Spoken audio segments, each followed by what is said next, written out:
What is going on, everybody? It's your boy, Do It With Doesn't Washes His Hands After He Pees here. And we're back at it again in my shop with another building video. Now, if you've been following me along for a little while, you already know this, but if you're new here, I built this truck over the course of 5 years because I fucking suck. When I first got the truck, I built this bumper by hand using a plasma cutter, an angle grinder, a welder, and some cardboard, and I made this. And you know what? At the time, I was really happy with it. I felt like I did a really good job, and I still kind of stand by that, but one of the things that has irritated a lot of people over the last probably year is the fact that this bumper is bent down here. How it got bent is actually very funny. I was being a little silly guy. I was being a little haha, having a good time, hee hee ho ho. You know, not like haha funny, but you know the line. There was a room that we called the black box in here because it was built by 2x4s and we painted it black, whatever. I decided that I didn't want it in my shop anymore, so I yanked it down. I just attached it to the front of the bumper, and the bumper held pretty good except for the fact that it got bent because I didn't put the bolts in it, so it bent it from a really weird spot. Anyway, you guys don't care. All you guys care about is the fact that you're tired of looking at the bent bumper, and I'm about to build a new, better bumper for this truck. Now, if you're wondering how we're gonna build a better bumper, rubber baby bunky bumpers. If you're wondering how we're gonna build a better bumper, first of all, like I said, I made this one by hand. I believe I made this out of like 11 gauge, 10 gauge steel, nothing crazy. We're gonna go thicker. We're going to 3/16. It's gonna be nice and heavy duty. We won't have a bending issue again. And I also, since then, have purchased a CNC machine, you know, Tony Spark is what we call her. So we're gonna cut everything out with the CNC machine. It'll be, instead of doing it by hand, it'll be laser perfect, or plasma perfect. Perfect plasma, actually. Link in the description for that. That's my website where I sell stuff. And we're gonna kind of adjust some of the proportions a little bit. I'm gonna kind of shrink the size of it. I think the bumper is a little bit big. A lot of people called it the Thanos bumper early on, the Crimson Chin, amongst other slurs. So our first steps are gonna be to pull it off, right? And then we're gonna build up a mock-up with cardboard, and then we're gonna compute those into the machine, and we're gonna cut them out, tack it together, weld it up, and we're gonna have a brand new bumper. And I also have a new welder that I'll be setting up today as well. We're doing a lot of advanced stuff today, so let's get into it. We're gonna pull everything apart. Now, when I first built the bumper, I thought I was pretty hot shit, to be honest, and I still think that I did a decent job considering the tools that I have. It was the first time I'd ever used a plasma cutter. Matter of fact, I bought a plasma cutter specifically for this job. And I think that's kind of where I fell in love with plasma cutting, right? Pull that off. Oh, also, I do have a cool custom grill mesh that I'm cutting for this. You guys will see it soon.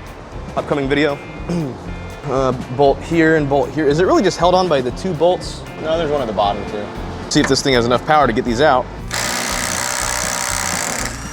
Those look cross-threaded a little bit.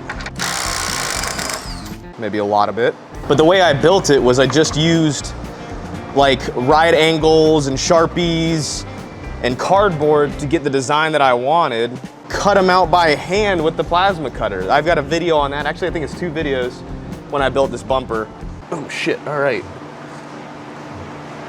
Oh no, the cable's hooked. How did this get stuck? There we go. Whew. Oh, I remember that being a lot heavier. I'd like to say that I'm stronger, but I'm clearly not. Oh, those need to be tightened up, the front core supports. That makes sense, those have been noisy.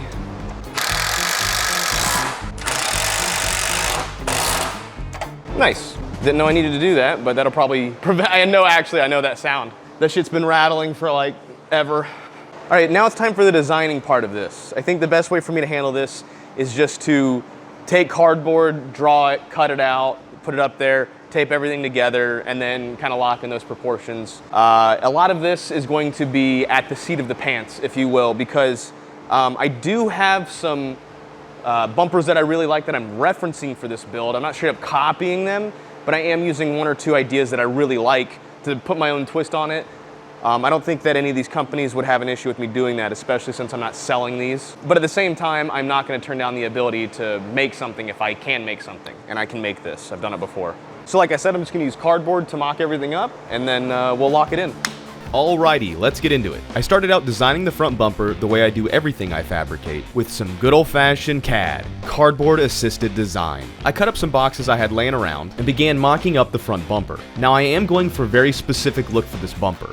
I really like the look and angles of this bodyguard bumper for this generation, but there are a few details that I don't like about it. So I'm going to use this bumper as a reference, specifically the angles of the leading face. Most bumpers are a 90-degree angle, but this one has a forward drop that I really like. So I'm going to take that as inspiration. But this mocking up process takes a good bit of time, so I think what time better than now than to talk about today's sponsor. Can this portable air compressor pump up my massive off-road tires? Wolf sent me their VORTEX S6 tire inflator for me to test out, and they specifically asked me to torture test it on the DUALLY because it's got big wheels and even bigger tires. And I do mean big. These are 26-inch wheels on 37-inch tires, and I run them at about 60 psi. That's a lot of air going into these things. So I lowered my front tire to as low as I could without possibly breaking the bead. Let me tell you, this thing is a workhorse. Not only can it do big trucks, it's also great for RVs, cars, motorcycles, bicycles, and anything that needs to be inflated. It did take a few minutes to fill up this big tire, but it's compressing a ton of air. But even after all that pumping, it was still cool to the touch and had enough battery left to top off my other 5 tires on the truck. Now, normally the VORTEX is $159, but right now it's on sale for $99.99. But if that wasn't enough, I convinced them to take an additional 10% off using my coupon code DOITWITHDAN. So make sure you take advantage of this deal because it won't last long.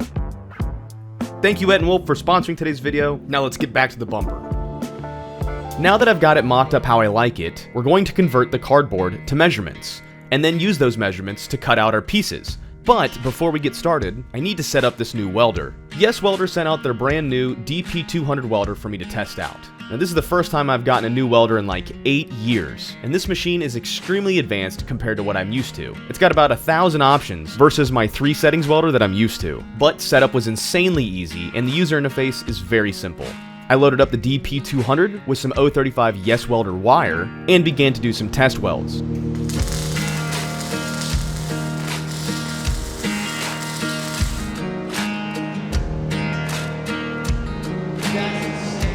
Brother, see how I can get this thing to focus. These are my first welds with this machine. I wasn't even sure that I had it like set up or turned on correctly. And I laid down some actual beads. I haven't welded like that in a very long time. Right out of the gate, laying like actual welds. Oh man. Now that we got the welder set up, we need to take the measurements of our cardboard. I'm not going to make you watch every little step to the building of the bumper, so just know that I use this method for the entire thing. Cut the cardboard to shape, measure the cardboard pieces out, replicate the pieces in my designing program, and then cut the pieces out with the table. And you guys know I love my YouTuber special $30,000 plasma cutting table. It's been great to me and I've been using it for a few years now. That being said, sometimes the table fucks up and I don't have any idea why. I always assume it's user error because the machine isn't smart. It does what you tell it to do. It's only as smart as you tell it to be. That being said, I have no fucking idea why it messes up half the time. I think I used the wrong amps for this cut, so not only do I lose this chunk of metal, but I also trashed a nozzle, a tip, and a diode. Super cool, Kanye. With the right settings in place, we do the cut correctly this time. Everyone thinks when using these tables, you get a perfect cut and it's ready to go. But you still need to do some prep work for the metal for welding, like chipping the slag and grinding the edges off to make sure we get a good weld. I won't make you watch me grind every piece of metal, but I do have to do this for every single piece that goes onto the bumper.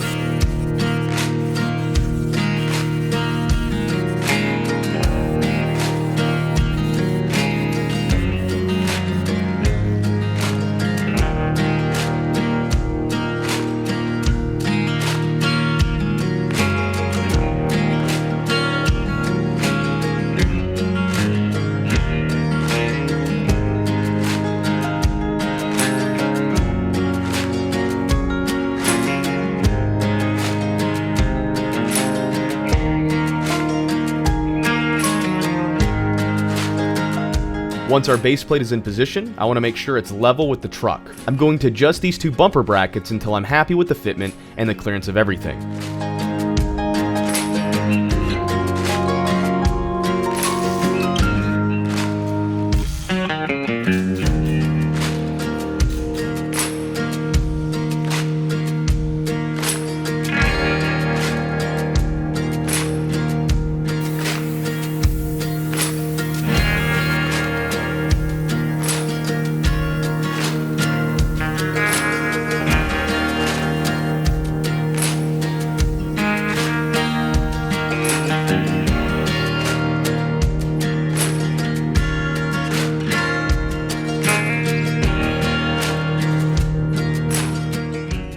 We're getting ready to weld the bumper and fabricate it around the shape of the truck, which means that we're going to be welding on the truck. So we need to disconnect our batteries. This truck has 2 batteries, like every diesel, and I'm going to disconnect both.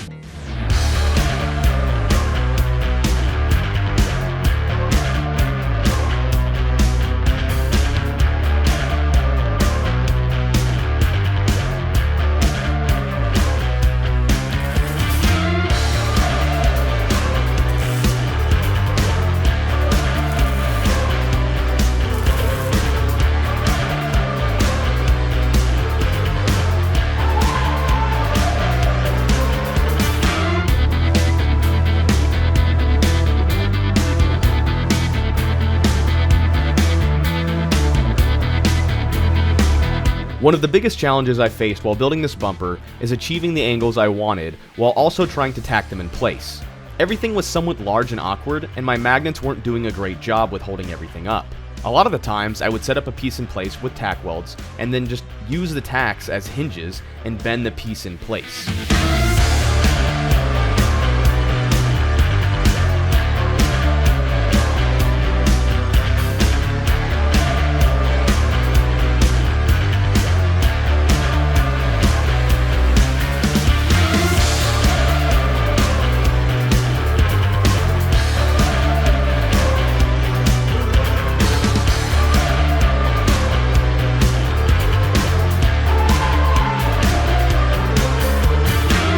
And with the final mock-up being done, I'm ready to finish up our cuts.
And after all that work, I take one step back and get a long look at the whole thing.